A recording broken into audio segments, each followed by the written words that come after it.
Hey folks, and welcome to week 3.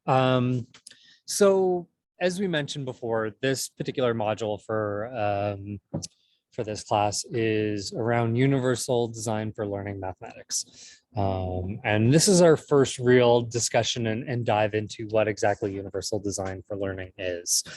We're going to watch a bunch of stuff today. We're going to watch a podcast or listen to a podcast. We're going to watch a video. We're going to do some readings just so that we can dive into and kind of start thinking about what UDL means. I had the opportunity to get to see David Rose, who's one of the kind of the founders of UDL, speak, and this is really how we looked at it.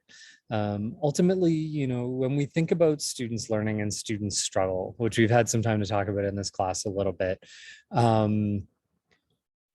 inherently what we've done in the past is we've said, well, these students can't get through the material.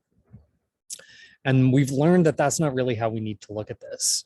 If students are struggling through the material, then the problem is actually with the material, with the curriculum.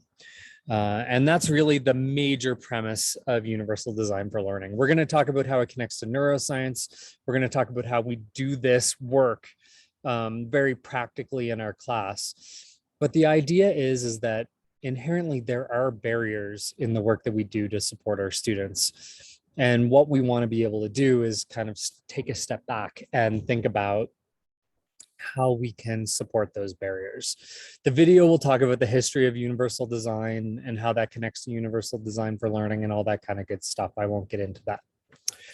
I love this section. I love talking about this stuff, and I'm hoping that you all enjoy it. And so ultimately what we're going to be doing today is that we're going to be listening to a podcast, watching a video. We're going to do some hypothesis work, and then we're going to analyze a task of your own choosing.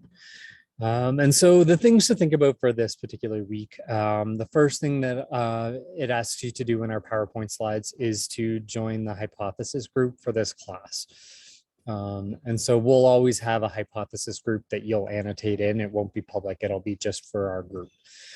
So on slide 3, it talks a little bit how do we join the hypothesis group.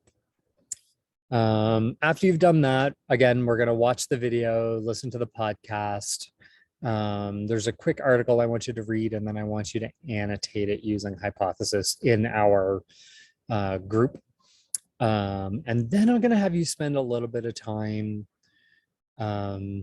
looking through the UDL exchange to look for a lesson that you might find interesting. And then I want you to kind of think about it. How does it connect to universal design for learning? And so what you're ultimately going to turn in for this particular session is that you're going to annotate hypothesis for that article. And then you're going to answer a couple of reflection questions in Zoom or in Slack. So you're going to kind of talk a little bit about kind of everything that we've done this week. How do you think UDL principles should be implemented? What's that practical piece in the work that we do when we look at theory? And then for the lesson plan that you've had a chance to look through, what I'd love for you to do is to pick out one specific example of how it incorporates one or more of the UDL principles.